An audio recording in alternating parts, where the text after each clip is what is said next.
Saia daqui! Eu não te convidei! Gritou meu filho quando tentei me sentar à mesa que eu mesma havia preparado desde as 5 da manhã para o aniversário dele. Mas aquela era a minha casa. Levantei-me devagar, caminhei até a porta e fiz algo que deixou todos os convidados em choque. Sabe aquele momento em que o chão desaparece debaixo dos seus pés? Quando as palavras entram pelos seus ouvidos, mas demoram alguns segundos para chegar ao cérebro porque são tão absurdas que sua mente se recusa a acreditar? Foi exatamente isso que senti naquela noite de sábado, 23 de março. Eu estava ali, em pé, com o avental ainda amarrado na cintura. Aquele avental florido que uso há 15 anos, manchado de molho de tomate e gordura de tanto cozinhar. Minhas mãos tremiam segurando o prato de porcelana branca. O mesmo jogo que ganhei no meu casamento e que guardei com tanto carinho por 42 anos. O cheiro do pernil assado ainda perfumava toda a sala. Balões dourados flutuavam no teto. 30 pessoas me olhavam com aquela expressão que fica entre a pena e o constrangimento. E meu filho, meu único filho, Bernardo, aquele menino que carreguei no colo, que embalei durante noites de febre, que vi se formar engenheiro, estava ali, vermelho de raiva, apontando o dedo na minha direção como se eu fosse uma intrusa, uma estranha na minha própria casa. Mãe, a senhora não entende? Esse lugar já está reservado. A voz dele cortou o silêncio que havia tomado conta da sala. Priscila, minha nora, estava ao lado dele com aquele sorriso discreto, quase invisível, mas que eu conhecia bem. Era o sorriso de quem estava vencendo uma guerra que eu nem sabia que existia. Olhei para a mesa da minha sala de jantar. Aquela mesa de madeira maciça que comprei, parcelada em 12 vezes quando Bernardo tinha 8 anos. A toalha bordada era minha, os pratos eram meus. Os talheres de prata que pertenceram à minha mãe estavam todos ali, reluzindo sob a luz do lustre. Até o lustre era meu, e eu não tinha lugar naquela mesa. Senti meu peito apertar. Não era só a humilhação. Era algo mais profundo, mais doloroso. Era a sensação de que tudo pelo qual eu havia lutado, cada manhã acordando às 5 para costurar, cada centavo economizado, cada sonho que engoli para realizar os sonhos dele, tinha se transformado em nada. Menos que nada. Em estorvo. Mas sabe o que é mais engraçado? Naquele exato momento, enquanto todos esperavam que eu saísse chorando, derrotada, humilhada, algo dentro de mim acordou. Uma voz que eu não ouvia há muito tempo. A voz da Marta, de 25 anos, aquela que não se curvava, aquela que não tinha medo. E essa voz me disse uma coisa muito clara. Levanta a cabeça e mostra para eles quem realmente manda aqui. Respirei fundo. Coloquei o prato devagar sobre o aparador. Tirei o avental com calma, dobrando-o em 4 partes como sempre faço. E caminhei até a porta, sentindo o peso de 67 anos nas costas, mas também sentindo algo novo. A certeza de que aquela noite não terminaria como eles esperavam. Antes de sair, parei. Virei-me. Olhei para cada rosto naquela sala. Os amigos do Bernardo, os colegas de trabalho, a família da Priscila, e disse apenas 6 palavras que ficariam ecoando por meses. Aproveitem a festa, aproveitem bem. E saí. Mas o que ninguém ali sabia, nem mesmo o meu filho, nem aquela mulher que ele chamava de esposa, é que eu não estava fugindo. Eu estava me preparando para a guerra. E se você acha que conhece histórias de vingança, de justiça, de mães que foram longe demais, acredite, você ainda não viu nada. Porque o que aconteceu depois daquela porta fechar foi algo que nenhum deles jamais imaginou. Inscreva-se no canal para não perder nenhum detalhe desta história que vai te fazer questionar tudo sobre família, lealdade e até onde uma mãe pode ir quando é traída por quem mais amou. Subi as escadas devagar, uma mão no corrimão de madeira que eu mesma envernizei 3 vezes ao longo dos anos. Cada degrau rangia. Eram 15 degraus. Eu sabia de cor. 15 degraus que me separavam daquela sala cheia de gente rindo, bebendo o vinho que eu comprei, comendo a comida que eu preparei. Lá embaixo, já ouvia a voz da Priscila retomando o controle da festa, como se nada tivesse acontecido. Gente, vamos brindar! Bernardo, amor, vem aqui! A voz dela era doce, quase infantil, daquele jeito que ela usava quando queria parecer inocente. Entrei no meu quarto, o único cômodo da casa que ainda era realmente meu, e tranquei a porta. Minhas pernas finalmente cederam. Sentei na beirada da cama, aquela cama de casal onde dormi ao lado do Joaquim por 28 anos e onde durmo sozinha há 12. As lágrimas vieram. Não as lágrimas dramáticas de novela, não. Eram lágrimas silenciosas, quentes, que escorriam e molhavam o colarinho da minha blusa azul. A blusa que escolhi com tanto cuidado naquela manhã, pensando: quero estar bonita pro aniversário do meu filho. Que idiota eu fui. Olhei para o espelho do guarda-roupa. Vi uma mulher de cabelos grisalhos, presos num coque baixo, rugas ao redor dos olhos, mãos calejadas de tanto trabalhar. Uma mulher invisível. Uma mulher que havia se tornado um fantasma na própria casa. Foi quando meu olhar caiu sobre a cômoda antiga, aquela de mogno escuro que pertenceu à minha avó. A gaveta de baixo, a que eu nunca abria. Levantei-me devagar, ainda limpando as lágrimas com as costas da mão, e abri aquela gaveta. Dentro estava uma pasta de plástico azul desbotada. Puxei-a e senti o peso dos papéis lá dentro. Sentei no chão mesmo, encostada na cama, e abri. A escritura da casa. Comprovativos de transferência bancária. Recibos amarelados de pagamento. Tudo estava ali. Cada centavo que eu havia investido nesta casa. 380 mil reais. Na época, era uma fortuna. Era tudo que eu tinha da indenização do acidente do Joaquim, mais 23 anos das minhas economias de costureira. Cada nota fiscal guardada, cada comprovante. E ali, na última página da escritura, estava o nome dele. Bernardo Henrique Tavares. 50% de proprietário. Eu havia colocado o nome dele ali por amor. Porque achei que estava garantindo o futuro do meu filho. Porque na minha cabeça de mãe apaixonada, eu imaginava que um dia ele cuidaria de mim da mesma forma que eu cuidei dele. Passei o dedo sobre aquela assinatura. A minha assinatura, de 12 anos atrás, quando eu ainda acreditava em finais felizes. Lá embaixo, ouvi o barulho da festa aumentando. Risadas, música. Alguém quebrou um copo e todos gritaram "Oh!" em coro. Priscila deu uma gargalhada estridente. E foi naquele momento, sentada no chão do meu quarto, com papéis velhos espalhados ao meu redor e o barulho da festa que eu não podia participar invadindo o meu refúgio, que algo dentro de mim mudou. Não foi raiva, ainda não. Era algo mais frio, mais calculado. Era clareza. Eu tinha passado os últimos 3 anos cedendo, aceitando. Engolindo sapos cada vez maiores, deixando que aquela mulher transformasse minha casa em território dela, permitindo que meu filho se afastasse cada vez mais, que me tratasse como uma velha inconveniente que precisava ser tolerada. Mas tolerância tem limite. Peguei meu celular, um modelo simples, daqueles com botões grandes para idosos, e fiz algo que nunca imaginei que faria. Liguei para o Dr. Heitor, o advogado que cuidou do inventário do Joaquim. Eram 8h40 da noite de um sábado, mas ele atendia celular de clientes antigos. Alô, dona Marta, tudo bem? Doutor, me desculpe o horário. Minha voz estava firme, e isso me surpreendeu. Eu preciso marcar uma consulta, urgente. É sobre a escritura da minha casa. Houve uma pausa. Aconteceu alguma coisa? Aconteceu. Olhei para os papéis no chão. Aconteceu que eu finalmente acordei. Marcamos para segunda-feira, 1h da manhã. Quando desliguei, ouvi passos no corredor. Alguém subindo as escadas. A porta do meu quarto não estava apenas fechada, estava trancada.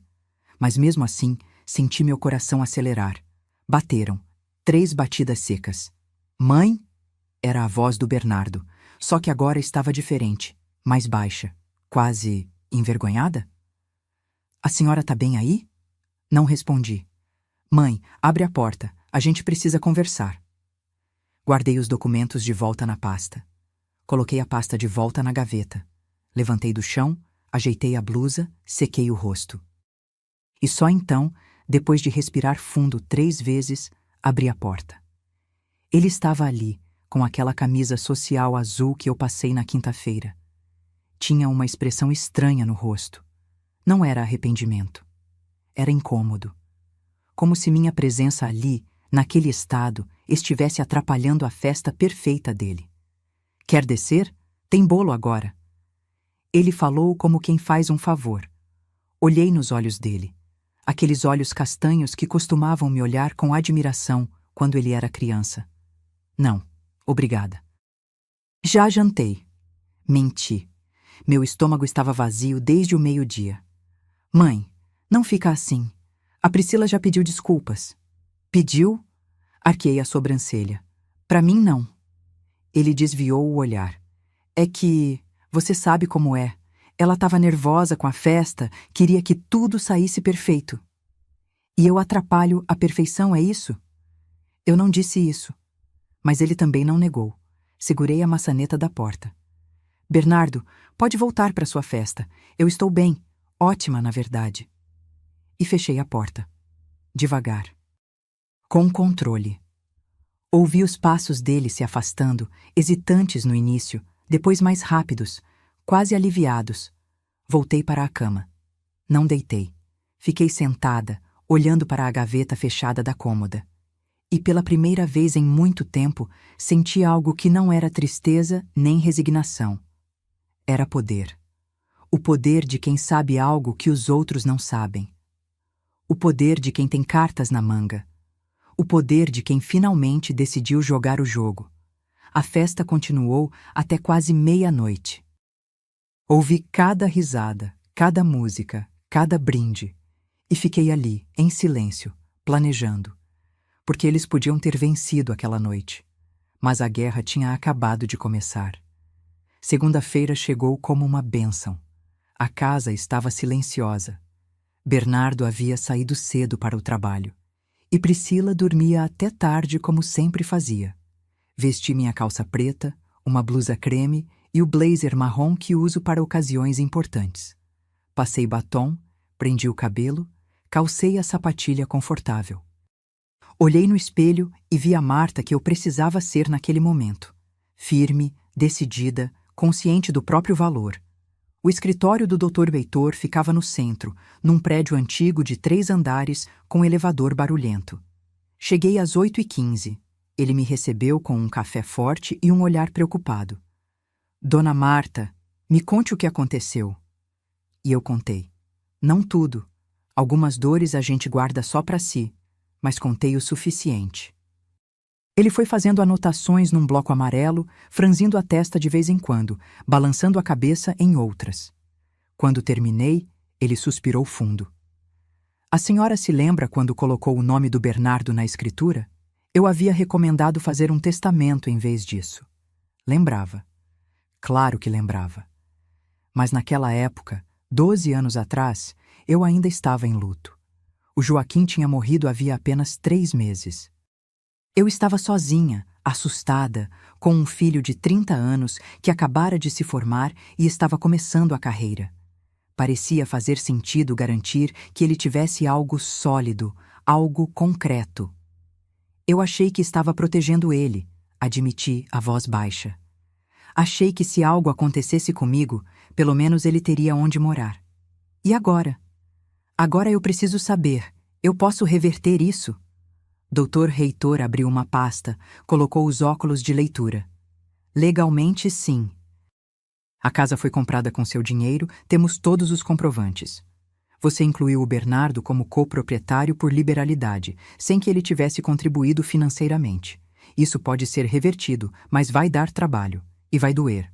Doer como? Vai romper de vez essa relação. Tem certeza que é isso que a senhora quer?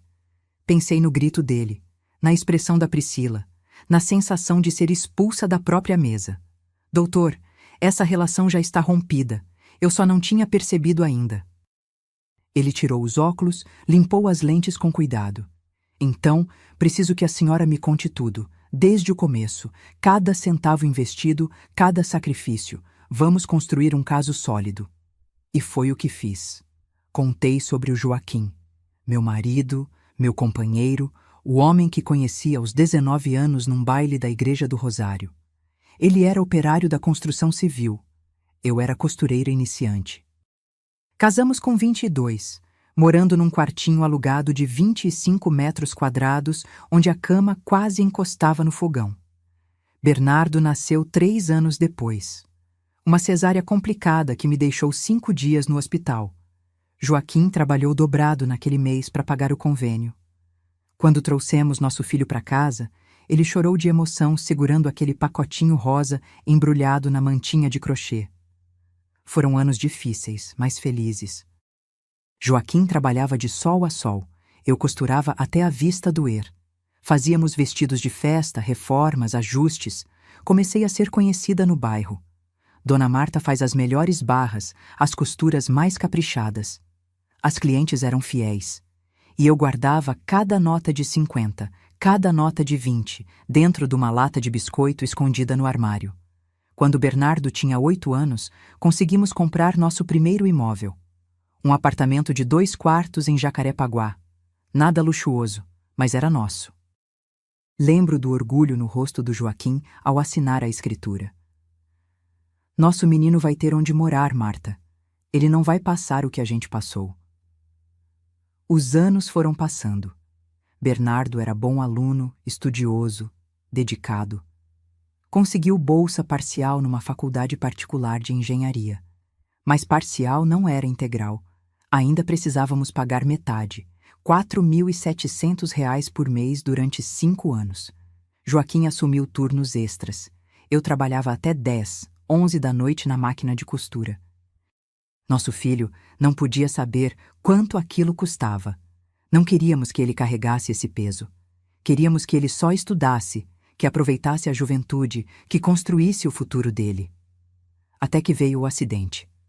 Agosto de 2013, uma terça-feira. Joaquim estava trabalhando numa obra de 15 andares em Barra da Tijuca. Problema no andaime. 3 homens caíram. 2 sobreviveram. Joaquim não teve a mesma sorte. O doutor Heitor me ouviu em silêncio.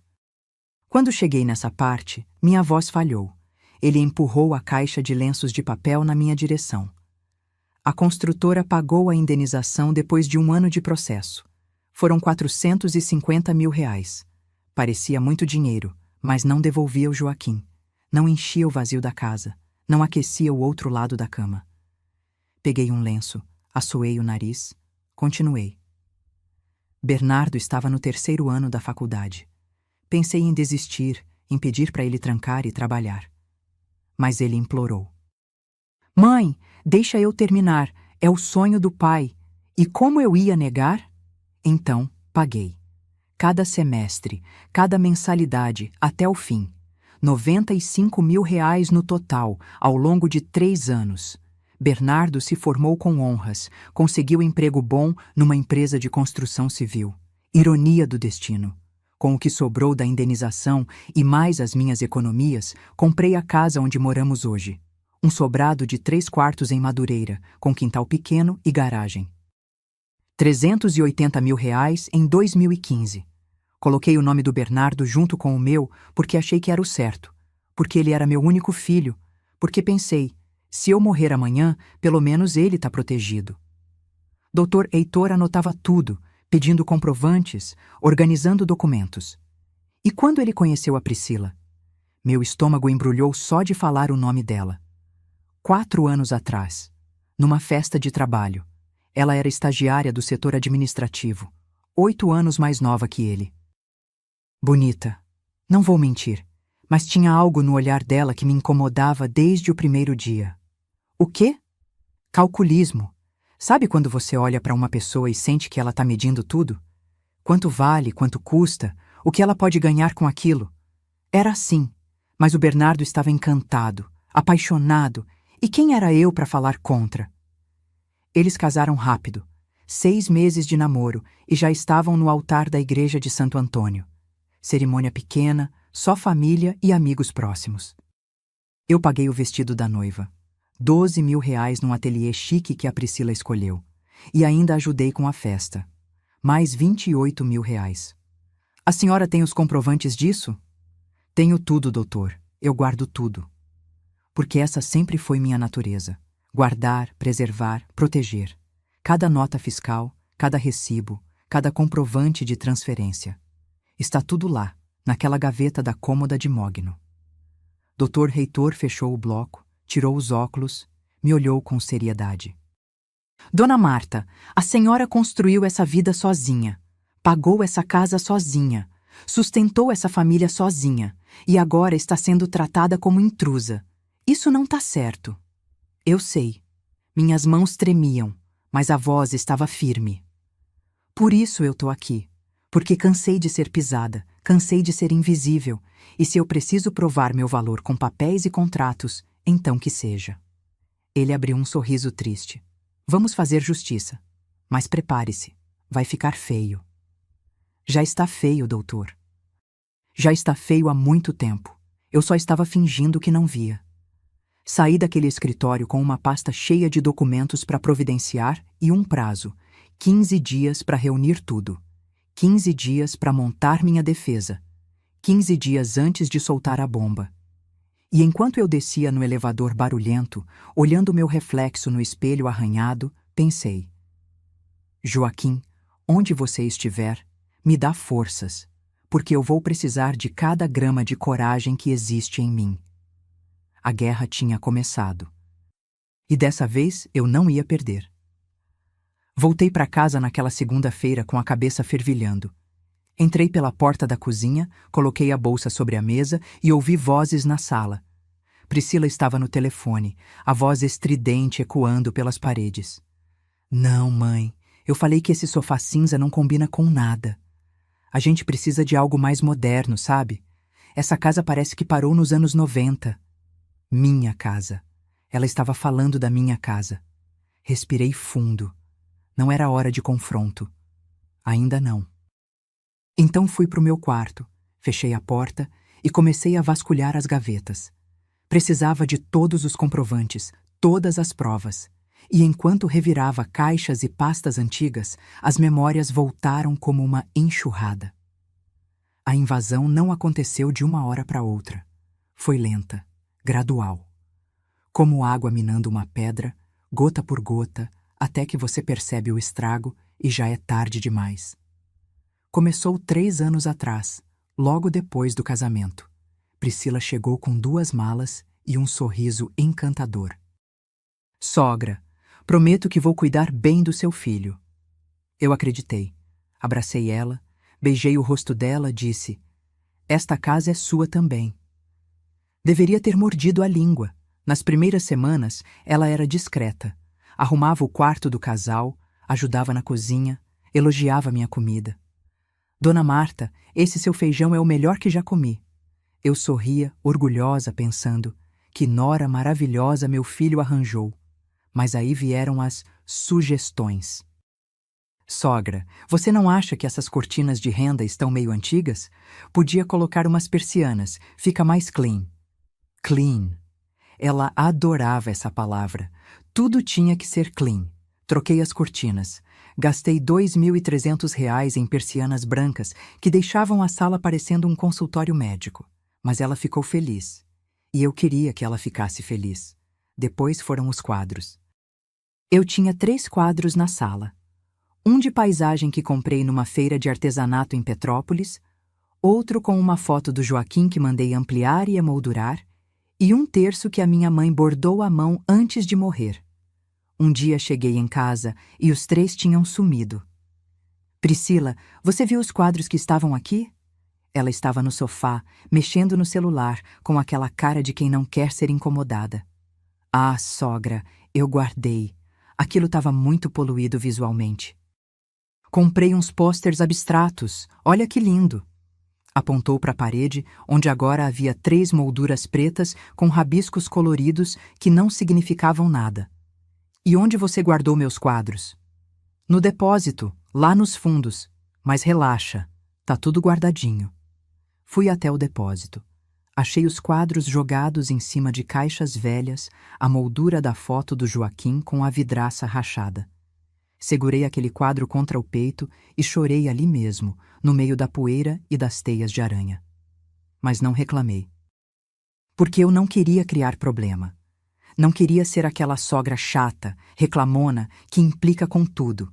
Então, engoli. E continuei engolindo. Ela trocou os tapetes persas que eu tinha na sala. Herança da minha avó, feitos à mão, com mais de 50 anos, por uns tapetes peludos cinzentos que soltavam fiapo e grudavam na roupa. É estilo escandinavo, sogra, tá super em alta. Trocou as almofadas bordadas do sofá por umas lisas de linho cru. Jogou fora meu jogo de xícaras de porcelana pintada à mão, presente de casamento da minha madrinha, porque ocupa muito espaço no armário e ninguém usa isso mais. Mas o pior, o que realmente me partiu por dentro, foi o relógio de parede. Era um relógio de bronze maciço, pesado, com pêndulo de vidro e badalar de sino. O Joaquim comprou numa loja de antiguidades no centro do Rio. Pagou R$ 800, que na época era muito dinheiro. Foi presente de aniversário de 15 anos de casamento. Ele mandou gravar uma mensagem na parte de trás. Para Marta, que faz cada segundo valer a pena. Seu Joaquim. Aquele relógio marcou cada momento importante da minha vida. Estava batendo 12h quando o Bernardo nasceu. Estava batendo 6 horas da tarde quando recebi a notícia da morte do Joaquim. Estava batendo 10 horas da noite quando meu filho se formou engenheiro. Um dia, voltei do mercado e a parede estava vazia. Senti meu coração disparar. Bernardo? Bernardo, cadê o relógio? Ele apareceu na escada, secando o cabelo com a toalha, despreocupado. Que relógio, mãe? O relógio do seu pai, o de bronze que ficava ali. Ah, ele nem olhou para a parede. A Priscila achou que estava muito antigo. Jogou fora. Jogou fora? Minha voz saiu num grito que eu não consegui controlar. Foi a primeira vez que explodi. E a primeira vez que vi o olhar dele mudar quando falava comigo. Era um olhar impaciente, irritado, como se eu estivesse exagerando. Mãe, pelo amor de Deus, é só um relógio velho. A gente compra outro. Não era só um relógio, era do seu pai. Meu pai morreu faz 12 anos. A gente precisa seguir em frente. Seguir em frente. Como se memória fosse peso morto. Como se amor fosse algo descartável. Corri até a área de serviço. Vasculhei o lixo. Nada. Corri até a rua. O caminhão já tinha passado. Voltei para dentro da casa e chorei durante 2 horas trancada no banheiro, com a torneira aberta para ninguém me ouvir. Priscila nunca pediu desculpas. Nem ao menos fingiu arrependimento. Mas a invasão não parou. Ela convenceu o Bernardo a transformar meu ateliê de costura, aquele quartinho nos fundos onde eu costurei durante 30 anos, em home office. Sogra, você quase não costura mais mesmo, né? E o Bernardo precisa de um espaço para trabalhar em casa. Verdade que eu tinha diminuído os trabalhos de costura. A vista já não era mais a mesma, as mãos doíam com artrite. Mas aquele espaço era meu refúgio, meu cantinho, meu pedaço de identidade. E eu cedi, de novo. Eles tiraram minha máquina de costura Singer antiga, as araras de roupas, as caixas de linhas organizadas por cor. Colocaram uma mesa branca moderna, computador, cadeira ergonômica, quadro de avisos. Pintaram as paredes de cinza claro. Quando entrei naquele cômodo depois da transformação, não reconheci nada. Era como se tivessem apagado 30 anos da minha história com um rolo de tinta. Ficou lindo, né, sogra? Priscila sorriu. Bem mais funcional. Funcional, moderna, clean, mas vazia de alma, vazia de mim. E o pior ainda estava por vir, porque ela não queria apenas transformar a casa. Ela queria me apagar completamente. Começou a me tratar diferente. Não me chamava mais de sogra com carinho. Era sempre Dona Marta, criando distância. Na frente de visitas, me apresentava como a mãe do Bernardo, nunca a dona da casa, ou quem mora aqui com a gente. Parou de perguntar minha opinião sobre as compras do mercado.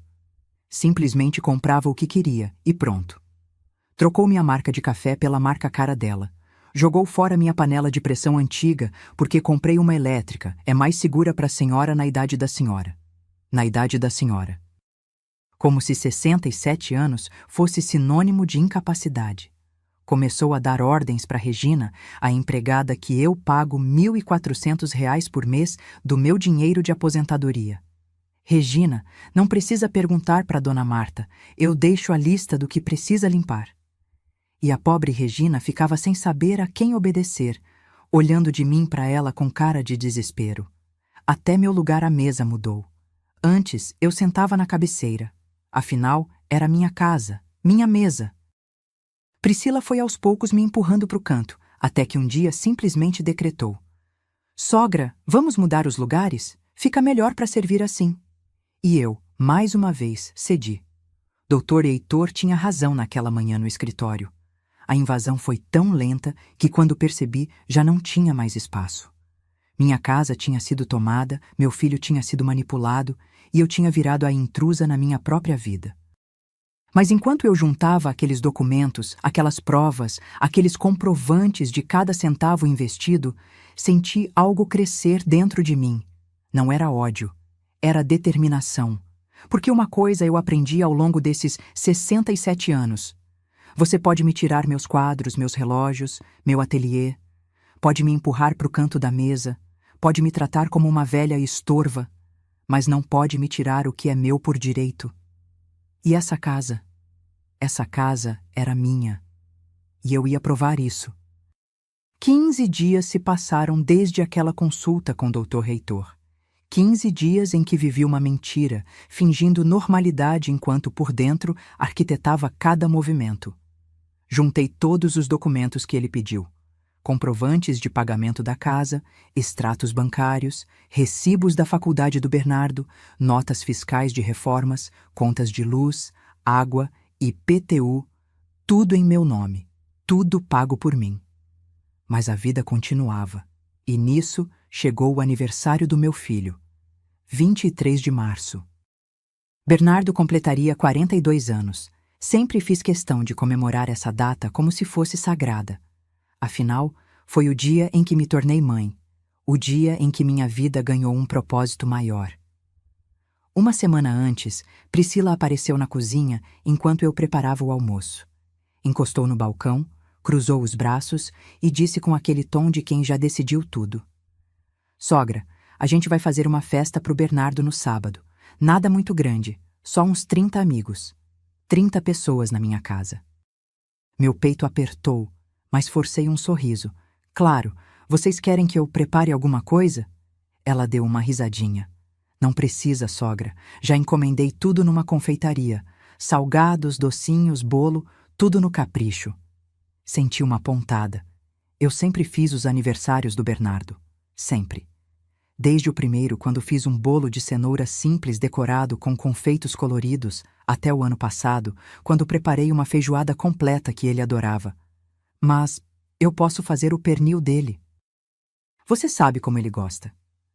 Priscila revirou os olhos. Sogra, sem ofensa, mas a gente quer algo mais sofisticado dessa vez. Já tá tudo acertado. Sofisticado. Como se minha comida fosse rústica demais, simples demais, velha demais. Mas eu não ia desistir assim. E a decoração? Posso ajudar? Já contratei uma decoradora. Vai ficar lindo, tema dourado e branco. Bem elegante. Dourado e branco. As cores de casamento, não de aniversário. Mas o que eu entendia, né? Eu era apenas a mãe. Durante aquela semana, vi a casa ser transformada. Priscila recebia entregas diariamente. Cadeiras alugadas, mesas dobráveis, arranjos de flores, caixas de louças descartáveis, as chiques, de plástico duro que imitam porcelana. Tudo pago com o cartão de crédito conjunto que estava no meu nome e que eu pagava religiosamente todo mês. Cheguei a perguntar: quanto está custando tudo isso? Não se preocupa, sogra, tá tudo sob controle. Mas eu me preocupava.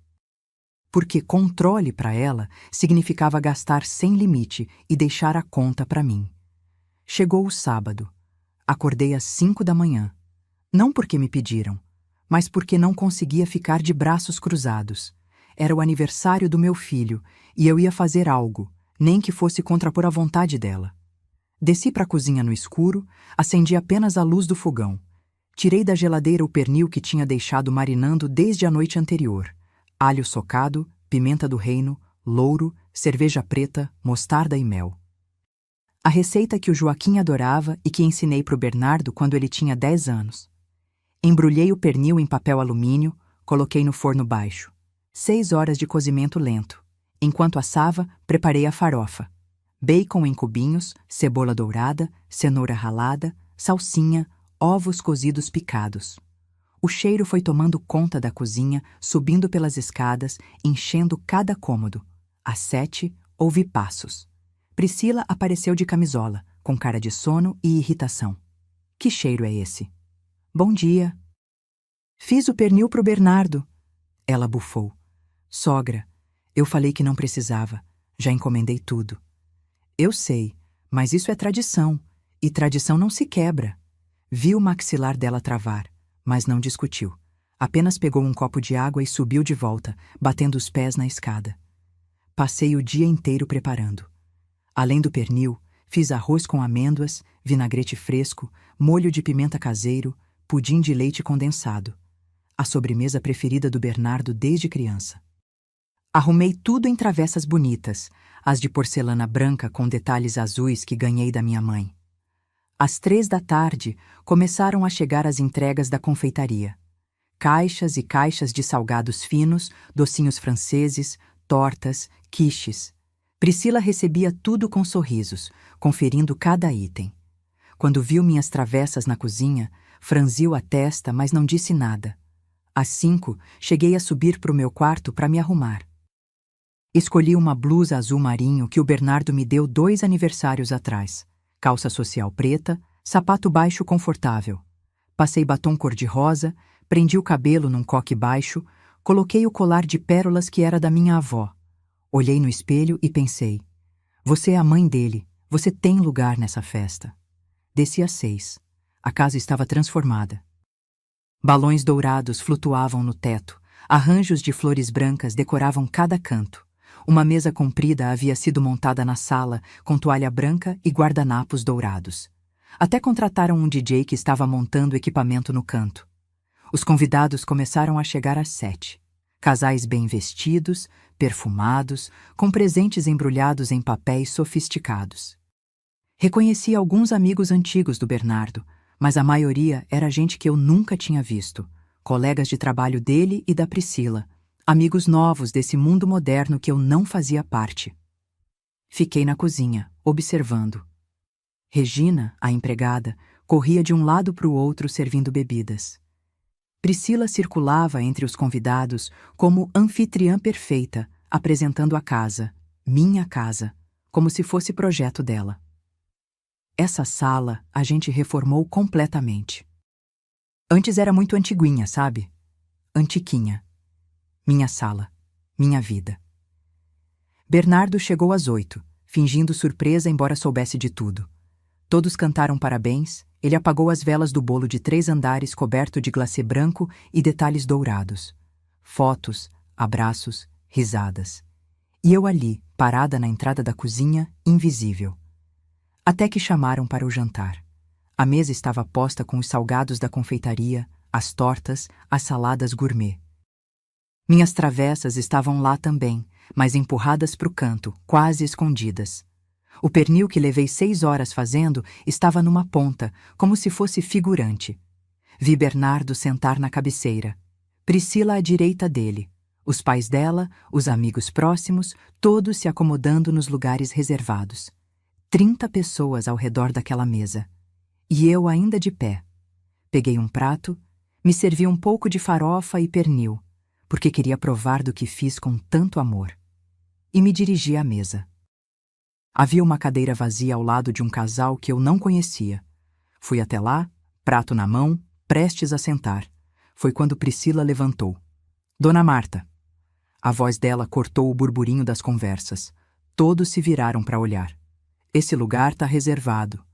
Parei, o prato ainda nas mãos. Reservado para quem?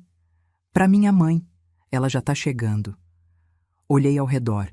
30 cadeiras, 30 pessoas e nenhuma para mim. Priscila, é o aniversário do meu filho. Eu só quero sentar e... Saia daqui! A voz do Bernardo explodiu como um trovão. Todos silenciaram. O DJ parou a música no meio. 30 pares de olhos me encarando. Eu não te convidei! As palavras dele ecoaram pela sala. Cada sílaba era uma facada. Senti minhas pernas bambas. O prato quase escorregou da minha mão. Olhei para o meu filho. Aquele homem de 42 anos, de camisa social azul e barba aparada, que eu carreguei no colo, que embalei durante noites de febre, que ensinei a andar, a ler, a ser gente. E ele me olhava com raiva, com vergonha, como se eu fosse um cachorro vira-lata que entrou na festa sem permissão. Bernardo. Minha voz saiu fraca, trêmula. Mãe, pelo amor de Deus, a senhora não percebe que está incomodando? Incomodando. Na minha própria casa. Na festa que eu ajudei a pagar. Depois de ter passado o dia inteiro cozinhando, senti os olhos queimarem. Mas não ia chorar ali. Não ia dar esse gostinho. Coloquei o prato devagar sobre o aparador. Tirei o avental que ainda estava amarrado na cintura. Aquele avental florido, manchado, testemunha de 1000 refeições feitas com amor. Dobrei ele em 4, com calma, com toda a dignidade que ainda me restava, e caminhei até a porta. 30 pessoas em silêncio absoluto. Alguns desviavam o olhar, envergonhados. Outros cochichavam. Vi uma senhora idosa balançar a cabeça em reprovação, mas não sei se era para mim ou para o meu filho. Antes de subir a escada, parei, virei, olhei para cada rosto naquela sala e disse as únicas 6 palavras que consegui. Aproveitem a festa. Aproveitem bem. Subi aqueles 15 degraus com as costas retas, a cabeça erguida. Entrei no meu quarto, tranquei a porta. E só então, só quando tinha certeza de que ninguém podia me ver, desabei. Chorei como não chorava desde o funeral do Joaquim. Chorei pelos anos perdidos, pela ingratidão, pela humilhação, por ter sido expulsa da minha própria vida.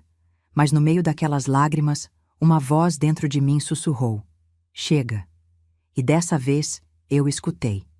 Passei o domingo inteiro trancada no quarto. Ouvi quando os últimos convidados foram embora, as gargalhadas se apagando, o portão batendo. Ouvi Regina limpando a bagunça, o barulho de pratos sendo empilhados, cadeiras sendo arrastadas. Ouvi Priscila reclamando que seus pés doíam de tanto salto alto. Ninguém bateu na minha porta para perguntar se eu estava bem. Segunda-feira, amanheceu nublada. Bernardo saiu cedo para o trabalho sem dizer tchau. Priscila dormiu até tarde, como sempre. Às 10 da manhã, vesti uma roupa simples e saí sem avisar ninguém. Peguei o ônibus até o centro. Desci na Praça 15 e caminhei 3 quarteirões até o cartório de registro de imóveis. Precisava regularizar o IPTU atrasado. Priscila tinha esquecido de pagar os últimos 2 meses, mesmo eu tendo dado o dinheiro a ela. A moça do guichê era jovem, cabelo preso, óculos de grau. Bom dia. Em que posso ajudar? Preciso pagar o IPTU da minha casa. Tá atrasado. Passei o endereço. Ela digitou no computador, franzindo a testa. A senhora é Marta Cecília Tavares, proprietária. Ela olhou para a tela, depois para mim, depois para a tela de novo. A senhora tem um documento? Mostrei minha identidade e a escritura que sempre carrego na bolsa. Mania antiga, mas que me salvou naquele dia. Ela conferiu tudo, digitou mais um pouco e soltou uma frase que mudou minha vida. Dona Marta, a senhora sabia que tem um processo de transferência de propriedade em andamento? Meu coração gelou. Como assim? Alguém deu entrada para tirar seu nome da escritura e passar o imóvel integralmente para o nome de Bernardo Henrique Tavares e Priscila Andrade Tavares. O chão sumiu debaixo dos meus pés. Segurei na beirada do balcão para não cair. Quando? Há 2 meses, dia 27 de janeiro. 2 meses. Enquanto eu cozinhava, limpava, pagava contas, cedia espaço. Enquanto eu fingia que tudo estava bem. Eles estavam nas minhas costas tentando me roubar. E tá andando esse processo? Não. Tá parado porque falta a assinatura da senhora. Sem isso não tem como completar a transferência. Respirei fundo. Pelo menos isso. Eu posso ter uma cópia desse pedido? Posso imprimir, mas vai custar R$ 15. Pode imprimir tudo. Esperei 10 minutos que pareceram 10 horas.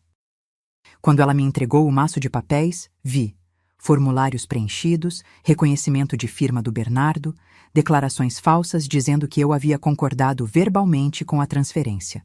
Tudo assinado por ele e por ela. Meus filhos. Ou melhor, meu filho e aquela víbora. Paguei o IPTU atrasado com meu cartão, mais R$ 270 de juros. Saí daquele cartório com as pernas bambas e a cabeça girando. Precisava de ar. Sentei num banco da praça, em frente à Igreja da Candelária. Pombos bicavam migalhas no chão. Um vendedor ambulante oferecia água de coco. Tudo seguia normal no mundo, enquanto o meu desabava. Peguei o celular. Liguei para o Dr. Heitor. Doutor, preciso vê-lo hoje, agora.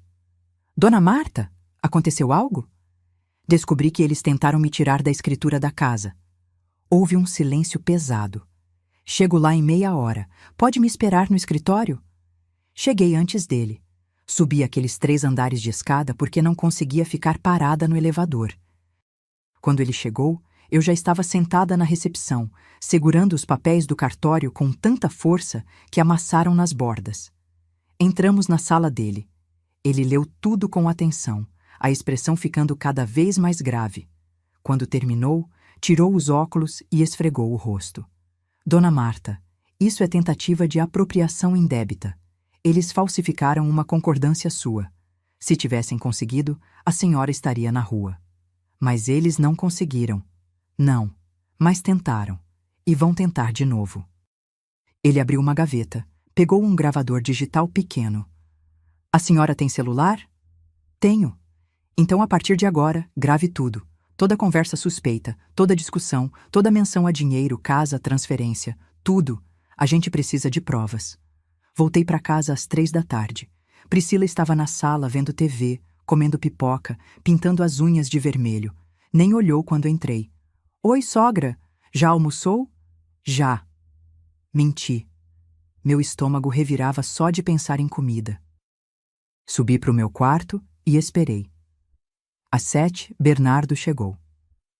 Ouvi a voz dele cumprimentando Priscila, o barulho da bolsa sendo jogada no sofá, a geladeira abrindo. Fiquei deitada na cama, de olhos abertos, com o celular na mão. Às 8h30, ouvi passos no corredor.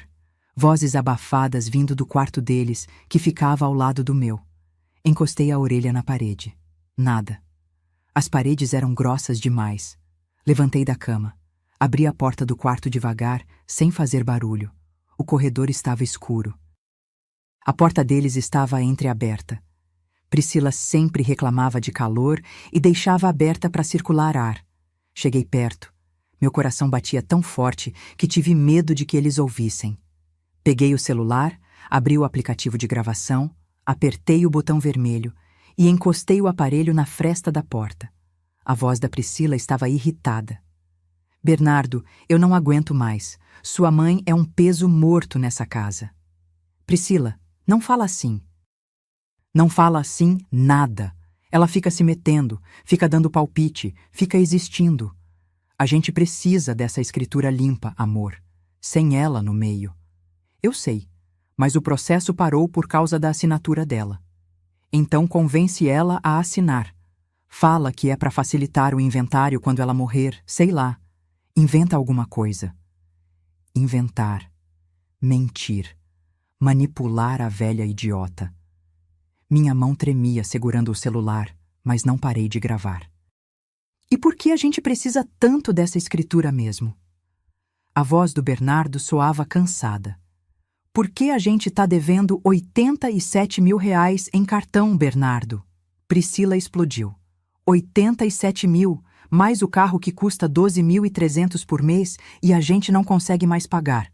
O banco vai tomar o carro se a gente não fizer um empréstimo. E como a escritura ajuda? A gente usa a casa como garantia, amor. Consegue um empréstimo de 420 mil.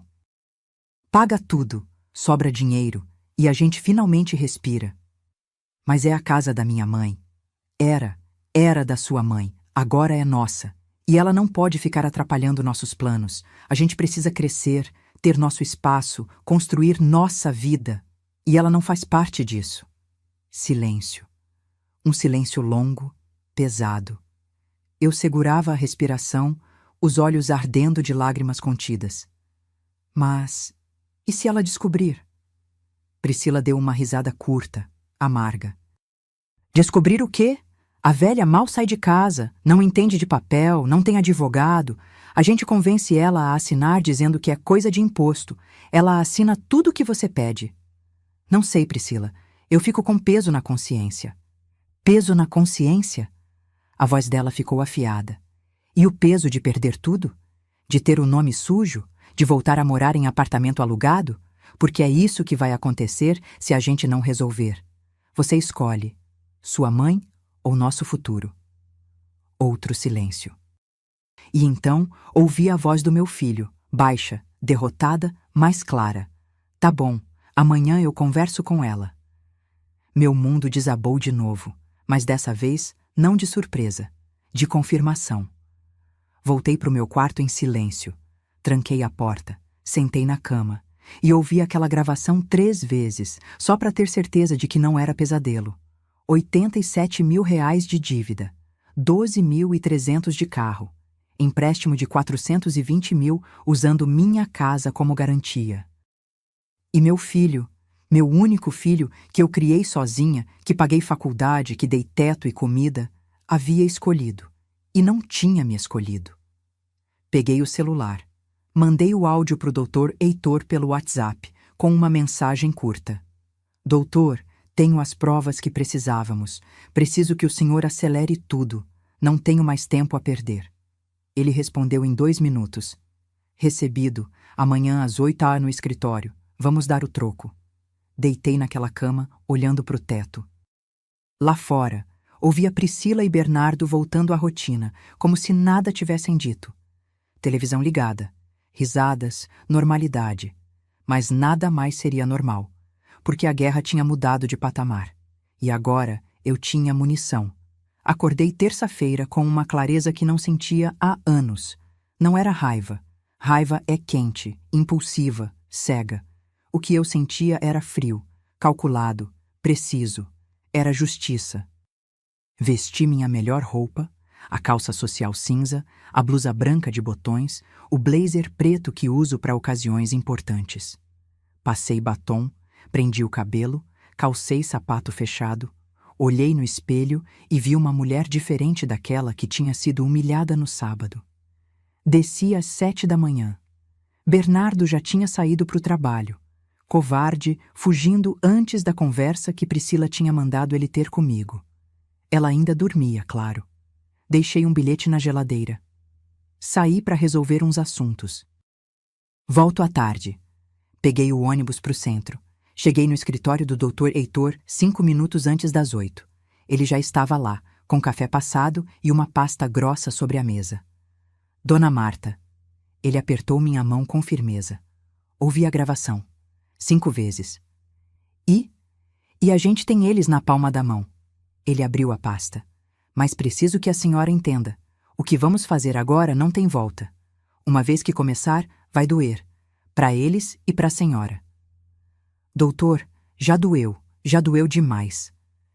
Agora é hora de parar de sentir e começar a agir. Ele sorriu. Um sorriso triste, mas orgulhoso. Então vamos ao plano. Passamos 2 horas naquele escritório. Dr. Heitor tinha tudo mapeado com a precisão de um engenheiro. E o melhor, tinha descoberto coisas que nem eu sabia. Primeira informação. A casa foi comprada exclusivamente com seu dinheiro. 380 mil reais comprovados. O Bernardo entrou na escritura como doação sua, sem contrapartida financeira. Isso significa que legalmente a senhora pode revogar essa doação. Pode? Pode. Existem 3 motivos legais para revogar uma doação. ingratidão grave do donatário, necessidade do doador ou descumprimento de encargo. No caso da senhora, temos ingratidão grave comprovada. Ele bateu na mesa onde estava a gravação. Tentativa de apropriação indébita, humilhação pública, abandono afetivo. Senti um nó na garganta. Abandono afetivo. Era isso. Meu filho tinha me abandonado sem sair de casa. Segunda informação. Fiz uma pesquisa sobre as dívidas deles. 87 mil em cartões de crédito não é brincadeira. O carro? Um SUV importado financiado em 84 meses. Eles pagam 12.300 por mês e já atrasaram 3 parcelas. O banco vai retomar o veículo em 60 dias se não regularizarem. Eles não têm dinheiro para pagar? Dona Marta, eles não têm dinheiro nem para comer. Sabe quem paga a conta do mercado? A senhora. Sabe quem paga luz, água, gás, internet empregada? A senhora. Eles vivem de aparência. Instagram cheio de foto em restaurante chique, roupa de marca, viagem para resort. Mas é tudo cartão de crédito. É uma casa de cartas prestes a cair. Pensei em todas as vezes que Priscila chegou em casa com sacolas de shopping. Todas as vezes que pedi para ajudarem nas contas e eles diziam: esse mês está apertado. Todas as vezes que eu, com minha aposentadoria de R$ 1.800, segurava a casa sozinha enquanto eles ostentavam. E tem mais. Dr. Reitor puxou outro documento. A tentativa de transferência da casa que eles fizeram foi para conseguir um empréstimo consignado de R$ 420 mil. Eu consegui uma cópia da proposta que eles fizeram no banco. Olha só a taxa de juros, 3,9% ao mês. Fiz as contas mentalmente. Isso dá mais de 50% ao ano. Exato. Em 2 anos, a dívida dobraria. E como garantia? Sua casa. Se eles não pagassem, o banco tomava o imóvel. E adivinha quem ficaria na rua? Eu, a dona legítima. Enquanto eles fugiriam para outro lugar, me deixando sem nada, senti algo gelar dentro do meu peito. Não era mais tristeza, era indignação pura. O que eu faço, doutor? Ele abriu um sorriso fino. A gente vai em 3 frentes. Primeira, processo de revogação da doação. Tiro o nome do Bernardo da escritura e a casa volta a ser 100% sua. Segunda, ação de indenização por danos morais. Tentativa de apropriação indébita, humilhação, abandono afetivo. Terceiro, ressarcimento de valores. Ressarcimento? A senhora pagou R$ 95 mil na faculdade dele, 12 mil no vestido de noiva da Priscila, 28 mil na festa de casamento, 35 mil de entrada no carro que está no nome dos dois, fora reformas na casa, móveis, eletrodomésticos. Somando tudo, R$ 213 mil em doações que podem ser questionadas judicialmente, já que houve ingratidão posterior. 213 mil. Era quase tudo que eu tinha economizado e investido ao longo da vida. Quanto tempo leva tudo isso? Se a gente agir rápido, 3 meses para o processo de revogação sair. A indenização por danos morais demora mais, uns 8 meses. Mas o importante é começar agora. E tem algo que a gente pode fazer imediatamente. O quê? Medida cautelar. A gente pede para o juiz bloquear qualquer transação relacionada à casa. Eles não vão conseguir vender, alugar, usar como garantia. Nada. E a senhora, enquanto isso, pode pedir a desocupação do imóvel. Meu coração disparou. Desocupação? É sua casa, dona Marta. Legalmente, a senhora pode pedir que eles saiam, dá um prazo de 30 dias, e se não saírem voluntariamente, a justiça tira. Imaginar meu filho sendo despejado da casa que eu construí era doloroso. Mas imaginar eu sendo roubada e jogada na rua era pior. Quanto vai custar tudo isso? Uns 25 mil de honorários e custas processuais. Parcelamos se precisar. 25 mil. Era quase tudo que eu tinha guardado para emergências. Mas que emergência maior que essa? Vamos em frente. Dr. Heitor estendeu a mão. Apertei com força. A senhora é corajosa, dona Marta. Não, doutor, eu sou cansada de ser pisada. Saí daquele escritório com uma pasta cheia de documentos para assinar, um plano traçado e uma sensação estranha no peito. Não era alívio, era poder. O poder de quem finalmente toma as rédeas da própria vida. Voltei para casa ao meio-dia. Priscila estava na sala, no celular, rindo de algum vídeo. Quando me viu, fingiu seriedade. Oi, sogra, foi no médico? Fui resolver uns assuntos. Não menti. Não dei detalhes. Ah, tá. O Bernardo disse que precisa conversar com a senhora hoje à noite. É sobre uns papéis da casa. Meu estômago revirou. Papéis? É. Coisa de imposto, essas burocracias chatas. Ela sorriu. Aquele sorriso falso, ensaiado. Tá bom. A gente conversa. Subi pro meu quarto, tranquei a porta, peguei o celular e mandei mensagem pro Dr. Reitor. Eles vão tentar me fazer assinar hoje à noite. O que eu faço? Ele respondeu em segundos. Não assine nada. Diga que precisa ler com calma. Peça para levar pro advogado analisar. Grave tudo. Passei a tarde inteira ensaiando. O que dizer? Como reagir? Onde colocar o celular gravando? Precisava estar preparada, porque a partir daquela noite tudo mudaria. Às 7, Bernardo chegou. Ouvi a voz dele cumprimentando Priscila, o beijo no rosto dela, o murmúrio de algo que não conseguia entender. Meu coração batia tão forte que doía. Às 8, bateram na minha porta. Mãe, podemos conversar? Respirei fundo. Coloquei o celular no bolso da calça, já gravando. Abri a porta. Bernardo estava sério, a gravata afrouxada, os olhos evitando os meus. Priscila estava atrás, encostada no batente, com aquele sorriso de quem já ganhou. Claro, filho, entra. Entramos no meu quarto, os três. Bernardo sentou na beirada da cama. Priscila ficou de pé, cruzando os braços. Eu me encostei na cômoda, de frente para eles. Mãe, a gente precisa acertar umas coisas sobre a casa. Que coisas? Ele puxou um envelope do bolso, papéis dobrados. É para facilitar o inventário, sabe? Quando a senhora não estiver mais aqui. Se a casa tiver só no meu nome, fica mais fácil para resolver as burocracias. Inventário, como se eu já estivesse morta. Peguei os papéis, li devagar, cada linha, cada parágrafo. Era exatamente o que Dr. Heitor tinha previsto. Transferência total da propriedade. Meu nome saindo. Deles entrando. E onde eu vou morar quando assinar isso? Bernardo piscou, surpreso. Como assim? A senhora continua morando aqui, ué? Por quanto tempo? Horas, mãe, pelo tempo que a senhora quiser. E se vocês decidirem vender? Priscila se intrometeu. A gente não vai vender, sogra. Qual é?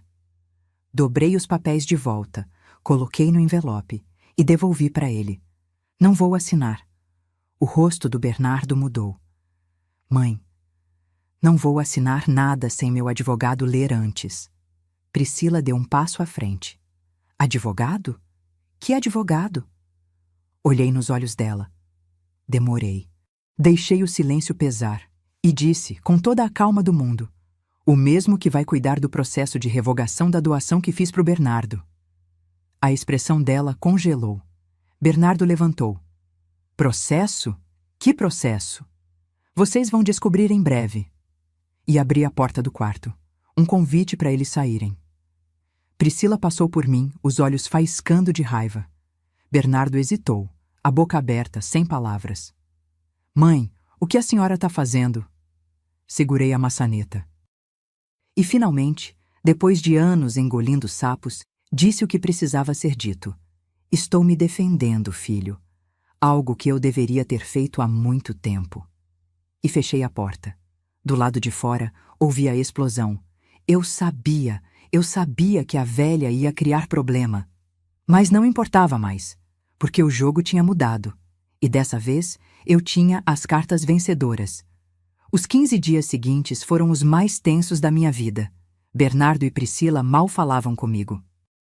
Quando cruzávamos pelos corredores, desviavam o olhar. As refeições eram feitas em silêncio sepulcral, Ou, na maioria das vezes, eles comiam no quarto. Mas eu não estava parada. Enquanto eles me ignoravam, eu estava construindo meu caso, tijolo por tijolo. Dr. Heitor trabalhou rápido. Protocolamos a ação de revogação da doação numa quinta-feira. Na segunda seguinte, o juiz já tinha concedido a medida cautelar. A casa estava bloqueada para qualquer transação. Bernardo e Priscila não podiam vender, alugar, nem usar como garantia de empréstimo. A bomba estourou numa quarta-feira. Bernardo chegou em casa às 6 da tarde com uma carta do banco na mão. O rosto dele estava branco, os lábios tremendo. Priscila leu por cima do ombro e soltou um grito. Bloqueio judicial! Como assim bloqueio judicial? Ouvi tudo do meu quarto. Desci devagar, segurando o corrimão, com o celular no bolso já gravando. Eles estavam na sala, a carta aberta sobre a mesa de centro. Quando me viram, Bernardo levantou num pulo. Mãe, o que a senhora fez? Fiz o que precisava fazer. A senhora bloqueou a casa. O banco negou nosso empréstimo. A gente tá com o nome sujo, mãe. A gente vai perder tudo. Priscila apontou o dedo na minha direção, a voz esganiçada. Isso é culpa sua, sua egoísta. A gente só queria organizar as coisas e a senhora... Organizar? Minha voz saiu mais alta do que pretendia. Vocês queriam me roubar. Roubar? Que absurdo! A gente ia continuar morando aqui, só ia facilitar um empréstimo de 420 mil reais, usando minha casa como garantia? Soltei a informação como uma bomba. Vocês acham que eu sou idiota? O silêncio que caiu foi pesado, sufocante. Bernardo olhou para Priscila. Priscila olhou para o chão. Como a senhora sabe disso? A voz dele saiu baixa, perigosa. Porque eu descobri sobre as dívidas de 87 mil reais. Descobri sobre o carro que vocês não conseguem pagar. Descobri sobre a tentativa de tirar meu nome da escritura 2 meses atrás. A cada frase, eu dava um passo à frente. E descobri que vocês planejaram tudo isso nas minhas costas, nessa casa que eu paguei enquanto me tratavam como lixo. Priscila recuperou a voz, agora raivosa. A senhora não entende nada. A gente tem contas, compromissos, uma vida. A senhora acha que é fácil sustentar essa casa? Eu sustento essa casa. Eu pago luz, água, internet, empregada. Vocês não pagam nada. Porque a senhora nunca deixa a gente esquecer que isso aqui é seu, ela gritou, o rosto vermelho. Tudo é seu, né? A casa é sua, a comida é sua, o ar que a gente respira é seu. É meu porque eu paguei, com meu suor, com meu sacrifício. Bernardo se intrometeu, a voz tentando ser conciliadora. Mãe, vamos conversar com calma. A gente resolve isso em família. Família? Olhei nos olhos dele. Família não tenta roubar. Família não expulsa a própria mãe da mesa de jantar. Família não chama advogado para se defender, Bernardo. Mas foi o que eu precisei fazer. Ele engoliu seco. A senhora... Contratou um advogado? Contratei. E ele me aconselhou a fazer algo que eu deveria ter feito há muito tempo. Peguei da bolsa um envelope pardo. Coloquei sobre a mesa, ao lado da carta do banco. O que é isso? Priscila perguntou, a voz trêmula. Notificação extrajudicial. Vocês têm 30 dias para desocupar esta casa. O mundo parou. Bernardo pegou o envelope com mãos trêmulas. Abriu. Leu. Releu. A senhora está nos despejando? Estou pedindo que saiam. Porque essa casa é minha, está no meu nome, e eu tenho o direito de decidir quem mora nela. Eu sou seu filho! Ele gritou. E pela primeira vez vi lágrimas nos olhos dele. Como a senhora pode fazer isso comigo? Como você pode ter tentado me roubar? Minha voz quebrou, mas não parei. Como você pode ter deixado aquela mulher me humilhar na minha própria casa? Como você pode ter gritado comigo na frente de 30 pessoas? Como, Bernardo? Ele não tinha resposta. Apenas olhava para mim, o envelope na mão, como se estivesse vendo uma estranha. Priscila entrou em pânico. A gente não tem para onde ir. A senhora quer ver a gente na rua? Vocês têm 2 salários. Vocês têm um carro importado. Arranjem um apartamento para alugar. Vivam dentro das possibilidades de vocês, como pessoas normais fazem. A senhora tá louca, completamente louca. Ela pegou a bolsa, as chaves do carro. Bernardo, eu não vou ficar aqui ouvindo isso. E saiu, batendo a porta com tanta força que o quadro da parede tremeu. Fiquei sozinha com meu filho. Ele sentou no sofá, a cabeça entre as mãos. Parecia ter envelhecido 10 anos em 10 minutos. Mãe! A voz dele saiu quebrada. A gente pode conversar? Só nós 2? Sentei na poltrona em frente. Deixei o silêncio pesar. Eu sei que errei. Ele olhou para mim, os olhos vermelhos. Eu sei que a Priscila foi longe demais. Eu sei que eu fui longe demais. Mas a senhora não pode fazer isso. A senhora não pode me jogar fora assim. Bernardo, você me jogou fora primeiro, quando colocou o nome dela na tentativa de transferência, quando gritou comigo na festa, quando parou de me ver como mãe e começou a me ver como obstáculo. Eu nunca deixei de te amar, mãe. Amor não é só palavra, filho. Amor é atitude, e suas atitudes me machucaram mais do que qualquer soco poderia machucar. Ele ficou em silêncio, absorvendo.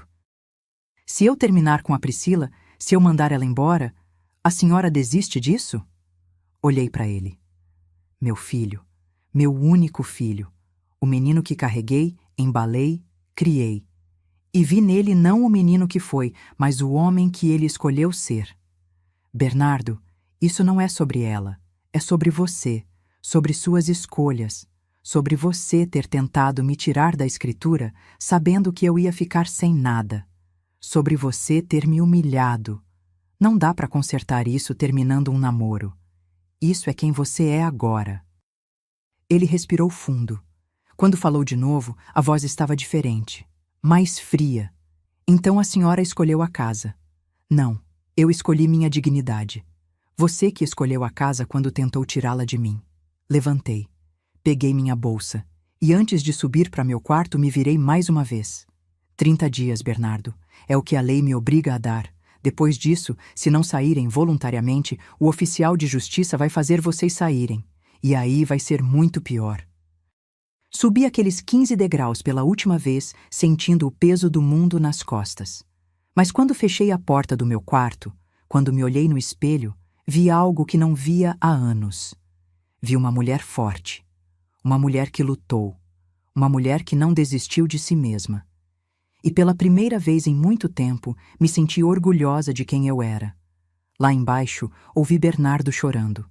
Parte de mim queria descer, abraçar, perdoar. Porque mãe é mãe, e essa dor nunca passa completamente. Mas a parte mais forte, a parte que me manteve viva, trabalhando, lutando por 67 anos, disse: chega, você já deu demais. E pela primeira vez na vida, eu escutei. Os 30 dias se arrastaram como 30 anos. Bernardo e Priscila se movimentavam pela casa como fantasmas raivosos. Ela não me dirigia a palavra. Ele tentava, às vezes, uma conversa aqui, um olhar ali, mas eu mantinha distância. Precisava, porque qualquer fraqueza agora seria usada contra mim. No 10º dia, eles contrataram um advogado. Recebi uma notificação tentando contestar a desocupação, alegando que Bernardo era coproprietário. Dr. Heitor respondeu com a ação de revogação da doação e todas as provas. 2 dias depois, o advogado deles desistiu do caso. No 20º dia, Priscila tentou me chantagear emocionalmente. Bateu na minha porta de madrugada, chorando, dizendo que estava grávida. Quando pedi um exame para comprovar, ela explodiu chamando-me de desumana e sumiu no quarto dela. No 25º dia, eles começaram a embalar as coisas. Caixas se acumulavam no corredor. Ouvia os 2 discutindo sobre o que levar, o que deixar, para onde iriam. Foi quando recebi um telefonema que mudaria tudo. Dona Marta, é o Dr. Heitor. Preciso que a senhora venha ao escritório hoje. Urgente. Aconteceu algo? Descobri uma coisa que a senhora precisa ver pessoalmente. Cheguei ao escritório 1 hora depois. Ele estava com uma expressão grave, uma pasta aberta sobre a mesa e um tablet na mão. Senta, por favor. Sentei, o coração disparado. Dona Marta, continuei investigando as finanças do Bernardo e da Priscila e descobri algo delicado. O quê? Ele girou o tablet na minha direção. Era uma foto. Priscila num restaurante chique, abraçada com um homem. Não era meu filho. Quem é esse? Leonardo Farias. Empresário, dono de 3 lojas de material de construção. Casado, 2 filhos. Dr. Heitor passou o dedo na tela, mostrando mais fotos. Priscila e o homem entrando num hotel. Priscila dentro de um carro luxuoso que não era o deles. Eles se encontram há pelo menos 8 meses. Senti o estômago embrulhar. Meu filho sabe? Duvido. Ela é cuidadosa, mas tem mais. Ele puxou outro documento. Lembra daquela tentativa de transferência da casa? Descobri que quem sugeriu foi o Leonardo. Ele tem experiência em conseguir empréstimos, usando imóveis como garantia. Já fez isso 3 vezes com outras propriedades. Ele estava usando ela para conseguir dinheiro? Ou ela estava usando ele, ou os dois estavam usando o Bernardo. De qualquer forma, esse esquema todo não começou com o seu filho. Ele foi manipulado do início ao fim. Olhei para as fotos de novo. Priscila sorrindo, feliz, abraçada em outro homem enquanto meu filho trabalhava para sustentar as mentiras dela. O Bernardo precisa saber disso. A senhora tem certeza? Vai destruir ele? Pensei na humilhação que passei, no grito dele, na tentativa de roubo. Ele precisa saber a verdade, mesmo que doa. Dr. Heitor imprimiu tudo. Fotos, extratos de cartão de crédito mostrando gastos em hotéis e restaurantes nos horários em que Bernardo estava trabalhando, mensagens que ele conseguiu via processo judicial. Montamos um dossiê completo. Quando a senhora vai mostrar para ele? Olhei o calendário na parede. Hoje. Faltam 5 dias para o prazo acabar. Ele merece saber antes de sair da minha casa. Voltei para casa ao meio-dia. O carro deles estava na garagem. Era sábado, estavam os 2 em casa. Subi direto para o meu quarto, tranquei a porta e esperei. Às 6 da tarde, ouvi movimento na cozinha. Desci. Bernardo estava sozinho, preparando um sanduíche. Quando me viu, congelou. Oi, mãe. Oi, a Priscila tá em casa? Tá. No quarto, mexendo no celular. Ele falou com um cansaço que nunca tinha visto nele. Preciso falar com você. Sozinho. Ele hesitou. Sobre o quê? Sobre a verdade. Fomos para a sala. Sentei no sofá, ele na poltrona. Coloquei a pasta sobre a mesa de centro. Antes de você sair dessa casa, antes de tudo terminar, eu preciso te mostrar uma coisa. Não porque eu quero te machucar, mas porque você merece saber. Saber o quê? Abri a pasta. Coloquei as fotos na mesa, uma por uma. Vi o rosto dele mudando de confuso para chocado, de chocado para destruído. Isso é mentira. Photoshop, alguma coisa. Não é. Tem data, hora, local, tudo comprovado. Passei os extratos bancários. Olha aqui. Restaurante Esplanada, dia 15 de fevereiro, 4 da tarde. Ela disse que ia no dentista, lembra? Ele pegou o papel, as mãos tremendo. Hotel Plaza, dia 8 de março, 2 horas da tarde. Ela disse que ia almoçar com a mãe. Chega! A voz dele saiu rouca. Chega, mãe. Eu entendi. Entendeu o quê? Que ela te traiu? Que ela tá te usando? Que o plano de tirar minha casa não foi ideia sua? Foi dela e desse homem? Coloquei na mesa o último documento. Esse Leonardo tem ficha. 3 processos de estelionato usando casas de família como garantia. Ele encontra mulheres casadas, manipula, pega os bens e desaparece. Bernardo estava branco, suando, as mãos apertando os joelhos. Por quanto tempo? Pelo menos 8 meses. Ele fechou os olhos.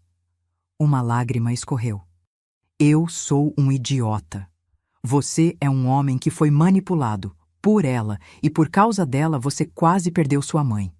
Ele olhou para mim. E pela primeira vez em meses, realmente me olhou. Não como obstáculo, não como problema. Como o filho olha para a mãe. Eu ferrei tudo, né? Ferrou. Tem conserto? Respirei fundo. Não sei, Bernardo. Machucou demais, mas pelo menos agora você sabe a verdade. Nesse momento, ouvimos passos na escada. Priscila desceu, ainda de pijama, bocejando. Quando viu os papéis espalhados na mesa, o rosto dela perdeu toda a cor. O que é isso? Bernardo levantou devagar, pegou uma das fotos, mostrou para ela. Você vai me dizer o que é isso? Ela olhou, engoliu seco, tentou sorrir. Amor, eu posso explicar. Explica! Ele gritou de um jeito que nunca tinha gritado na vida. É um amigo. Só um amigo. A gente estava conversando sobre negócios. Que negócios, Priscila? Que negócios uma desempregada tem com um empresário casado? Ele jogou o resto das fotos na direção dela. 8 meses.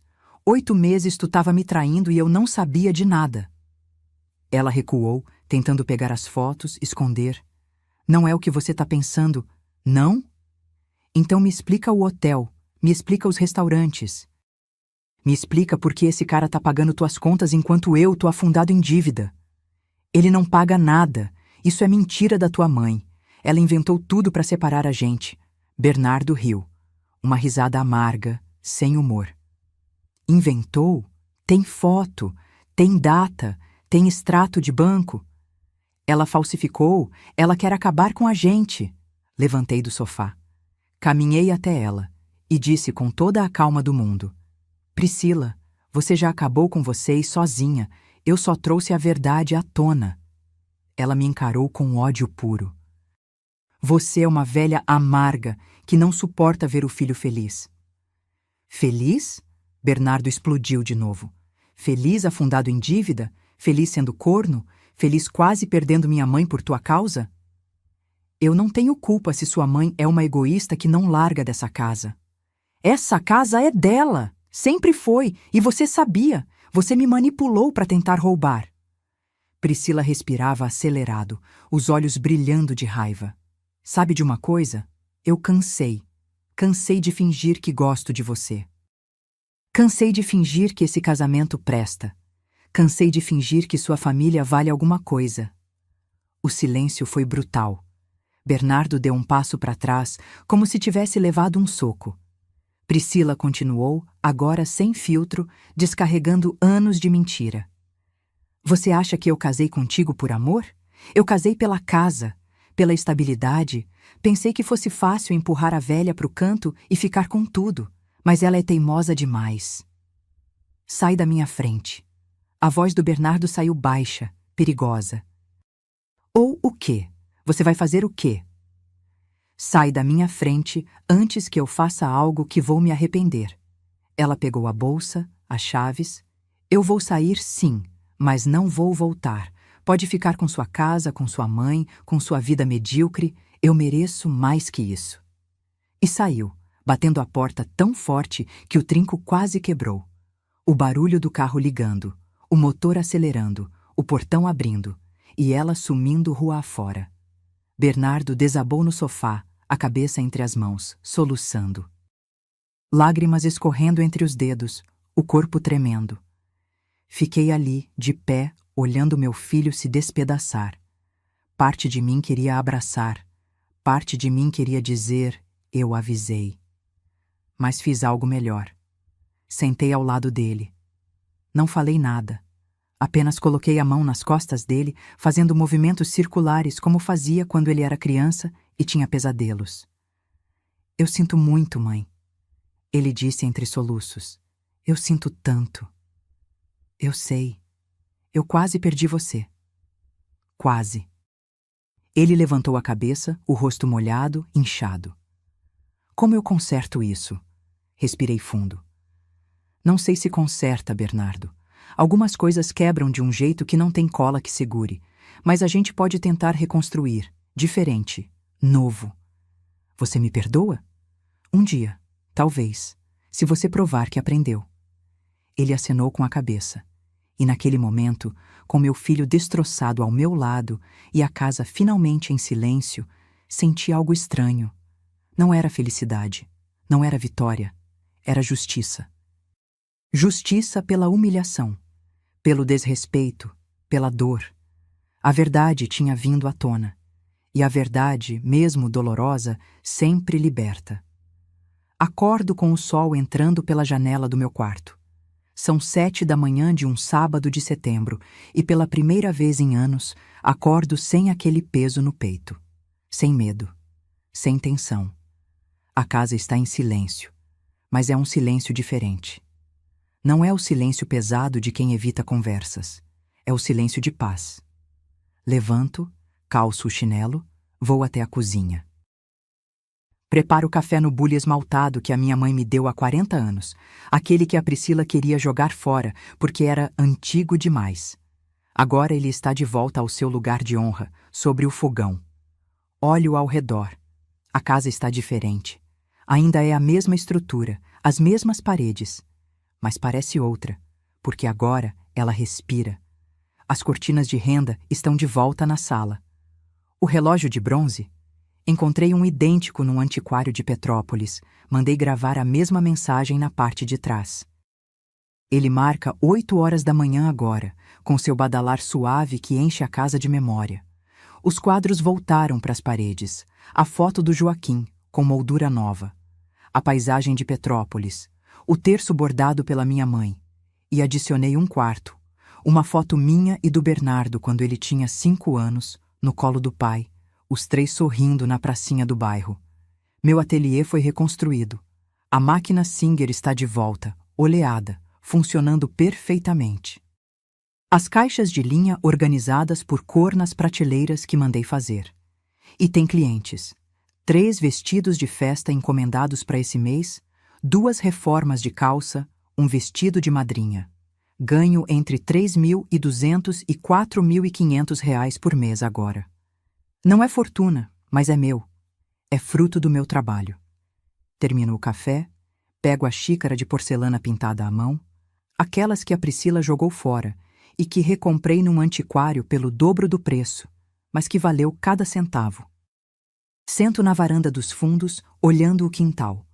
Plantei rosas, vermelhas, brancas, amarelas, estão começando a florescer. Também coloquei vasos de manjericão, alecrim, hortelã. O cheiro perfuma toda a área quando o vento sopra. É nesse momento que ouço o portão. Passos conhecidos no corredor lateral. Ele aparece na varanda, com 2 sacolas do mercado nas mãos. Bom dia, mãe. Bom dia, filho. Bernardo coloca as sacolas sobre a mesa de plástico branca. Trouxe tudo da lista. E comprei aquele café que a senhora gosta, o mais caro, porque a senhora merece. Sorrio. Um sorriso pequeno, mas genuíno. Obrigada. Ele se senta na cadeira ao meu lado. Ficamos em silêncio por alguns minutos, só olhando o jardim, ouvindo os pássaros. Foi assim que reconstruímos. Aos poucos. Tijolo por tijolo. Sem pressa. Deixa eu voltar 6 meses no tempo para contar como chegamos até aqui. Depois que Priscila saiu naquela noite, ela nunca mais voltou. No dia seguinte, mandou um caminhão de mudança buscar as coisas dela. Bernardo ficou parado na sala, vendo os móveis que ela escolheu, as roupas dela, os sapatos, tudo sendo embalado e levado embora. Quando o caminhão partiu, ele olhou para mim e disse: Mãe, eu preciso sair também. Não porque a senhora está me expulsando, mas porque eu preciso aprender a viver sozinho, a crescer, a entender o que eu fiz. E saiu. Alugou um apartamento pequeno em Madureira mesmo, a 6 quarteirões daqui. 800 metros quadrados, um quarto, sala e cozinha. R$1.800 de aluguel que ele paga do próprio bolso. As dívidas, ele assumiu todas. Os R$87.000 dos cartões, ele parcelou e paga R$600 por mês durante anos. O carro? Devolveu para o banco. Agora anda de ônibus como gente normal. E sabe o que ele me disse? Mãe, eu tô livre, livre de fingir ser o que não sou. Priscila sumiu. Ouvi pelos vizinhos que ela foi morar com o tal Leonardo. 2 meses depois, ele largou a esposa e assumiu ela publicamente. Mas o casamento dele desmoronou. O negócio foi à falência por causa dos processos e ouvi dizer que agora ela trabalha como vendedora numa loja de roupas no shopping. Não sinto pena. Não sinto raiva. Não sinto nada. Ela é passado. O processo de revogação da doação foi concluído em 3 meses. A casa voltou a estar 100% no meu nome. Bernardo assinou todos os papéis sem questionar. É seu, mãe. Sempre foi. A ação de indenização por danos morais demorou 5 meses. O juiz reconheceu a tentativa de apropriação indébita, a humilhação, o abandono afetivo. Condenou Bernardo e Priscila a me pagarem, solidariamente, R$ 52.000. Priscila nunca pagou. Entrou com recurso atrás de recurso, mas vai perder. O advogado dela desistiu por falta de pagamento. Bernardo? Ele me procurou 1 semana depois da sentença. Mãe, eu não tenho 52 mil, mas eu vou pagar. R$ 200 por mês. Vai levar 20 anos, mas eu vou pagar cada centavo. Olhei para ele. Meu filho. Paguei a faculdade dele, o casamento, a entrada do carro. Paguei tanto. E agora ele me oferecia R$ 200 por mês durante 20 anos para pagar uma dívida que nem dinheiro cobre. Bernardo, fica com teu dinheiro. Paga tuas contas. Mãe, eu preciso fazer isso. Preciso me redimir, pensei, e fiz uma proposta. Então não me paga em dinheiro, me paga em presença. Vem aqui todo sábado. Traz compras do mercado.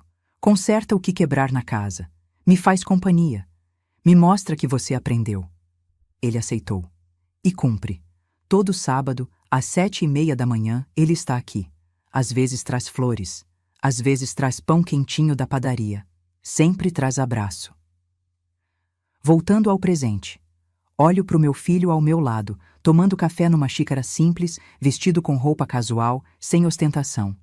Ele emagreceu, o rosto ficou mais maduro. Mas os olhos, esses olhos castanhos que costumavam brilhar quando ele era criança, estão voltando aos poucos. Como tá o trabalho? Pergunto. Bem, consegui uma promoção. Vou coordenar uma obra em Jacarepaguá. Aumento de R$ 800. Que bom, filho. Mãe, ele hesita. Posso te perguntar uma coisa? Pode. Você me perdoou? Olho para ele. De verdade. Demoro a responder porque essa pergunta merece uma resposta honesta. Perdoar não é esquecer, Bernardo. Eu não esqueço o grito. Não esqueço a humilhação. Não esqueço a tentativa de roubo. Mas eu entendo que você foi manipulado. Entendo que você errou e vejo que você está tentando consertar. Então tem esperança? Sempre tem esperança. Mas confiança, essa, se constrói devagar e você está construindo. Ele acenou com a cabeça, os olhos brilhando. Termino meu café. Levanto. Vem. Quero te mostrar uma coisa. Entramos na casa. Vou até o ateliê. Sobre a mesa de corte tem um tecido azul marinho estendido. Tô fazendo um terno para um cliente. Casamento da filha dele. Bernardo passa a mão no tecido. Ficou bonito, mãe. Aprendi tudo de novo. A vista já não é a mesma, mas comprei óculos de grau especial. As mãos doem, mas faço alongamento. E tô feliz. Feliz fazendo o que sempre amei. Eu tenho orgulho da senhora, sabia? Olho para ele, surpresa. Tem? Tenho. Orgulho da tua força, da tua coragem, de não ter desistido de si mesma, mesmo quando todo mundo estava pisando em você. Ele engole seco. Eu quero ser assim, forte assim. Você vai ser. Só precisa escolher certo das próximas vezes. Ele sorri. Um sorriso triste, mas esperançoso. Passamos a manhã juntos. Ele conserta a torneira da área de serviço que estava pingando. Troca 3 lâmpadas queimadas. Limpa a calha entupida. Trabalho de filho. Trabalho que deveria sempre ter sido dele. Na hora do almoço, preparo macarrão com molho de tomate caseiro e almôndegas, a receita que ele adorava quando criança. Comemos juntos na mesa da cozinha, não na sala de jantar, não naquela mesa de tantas memórias ruins. Aqui, na cozinha, começamos de novo. Às 3 da tarde, ele se despede. Semana que vem eu venho de novo. Eu sei, ele me abraça. Um abraço apertado, demorado. Te amo, mãe. Eu também te amo, filho. E é verdade, porque amor de mãe não acaba. Machuca, decepciona, quebra, mas não acaba. Quando ele vai embora, volto para a varanda. O sol está começando a baixar, pintando o céu de laranja e rosa. As rosas do jardim balançam com a brisa. Pego meu celular, abro as fotos. Tem uma que tirei semana passada. Eu na frente da máquina de costura, sorrindo, segurando um vestido verde que terminei de fazer. Foi a cliente que pediu para tirar. Dona Marta, a senhora precisa registrar isso. Olho para aquela mulher na foto. Cabelos grisalhos soltos nos ombros, rugas ao redor dos olhos, óculos de grau, mãos calejadas, mas sorrindo de verdade, e penso em tudo o que passei. Na humilhação, na traição, na dor, mas também penso na vitória. Em ter recuperado minha casa, minha dignidade, minha vida. Penso no Joaquim. Se ele estivesse aqui, o que diria? Marta, eu sempre soube que você era forte, mais forte do que imaginava. Fecho os olhos. Sinto o vento no rosto. E sussurro. Joaquim, eu consegui. Caí, mas levantei. Fui pisada, mas reagi. E agora, finalmente, eu tô em paz. Às vezes me perguntam, valeu a pena? Valeu a pena brigar com o filho? Valeu a pena todo esse sofrimento? E eu respondo, valeu. Porque eu aprendi algo fundamental nesses 67 anos de vida. Amor não é aceitar tudo. Amor não é se anular. Amor não é permitir que pisem em você só porque são família. Amor verdadeiro exige respeito, exige limites, exige que você se valorize o suficiente para não aceitar migalhas. Passei décadas confundindo submissão com amor, confundindo sacrifício com devoção. Achando que ser mãe era engolir qualquer dor, qualquer humilhação, qualquer desrespeito. Mas naquela noite, quando me levantei daquela mesa, a mesa que eu preparei, na casa que eu paguei, no aniversário do filho que eu criei, alguma coisa dentro de mim acordou. E percebi, nunca é tarde para recuperar sua dignidade. Nunca é tarde para dizer chega. Nunca é tarde para se escolher. Hoje, aos 68 anos, moro sozinha. Cozinho só para mim. Assisto as novelas que quero. Decoro a casa do jeito que gosto. Costuro até tarde quando a inspiração vem. E sou feliz. Feliz de um jeito que não era quando dividia a casa com gente que não me respeitava. Feliz de um jeito que só vem quando você finalmente faz as pazes consigo mesma. O Bernardo? Ele está aprendendo. Devagar, tropeçando às vezes, mas aprendendo. E quem sabe um dia a gente consiga reconstruir o que foi quebrado. Não igual, mas novo, mais forte, mais verdadeiro. E se não conseguir, eu vou ficar bem. Porque agora eu sei que minha felicidade não depende de ninguém além de mim mesma. O sol se põe completamente. Acendo a luz da varanda. Pego meu caderno de anotações. Comecei a escrever, registrar histórias, memórias. Quem sabe um dia publico. Quem sabe ajuda alguém que está passando pelo que passei. E escrevo a última linha do dia. Levantei-me devagar, caminhei até a porta e fiz algo que deixou todos em choque. Escolhi a mim mesma. E essa foi a melhor decisão da minha vida. Fecho o caderno, sorrio e agradeço. Agradeço pela força, pela coragem, por ter sobrevivido, por estar aqui, viva, inteira, livre. Se esta história tocou seu coração, se você já passou por algo parecido ou conhece alguém que está passando, deixe seu comentário aqui embaixo contando de onde você nos assiste. Sua história importa, sua dor importa e principalmente sua coragem importa, porque nunca, nunca é tarde demais para se escolher. Inscreva-se no canal, ative o sininho e compartilhe essa história com quem precisa ouvir que é possível recomeçar, que é possível se levantar, que é possível, sim, recuperar a dignidade. Até a próxima história. E lembre-se, você é mais forte do que imagina. Fim.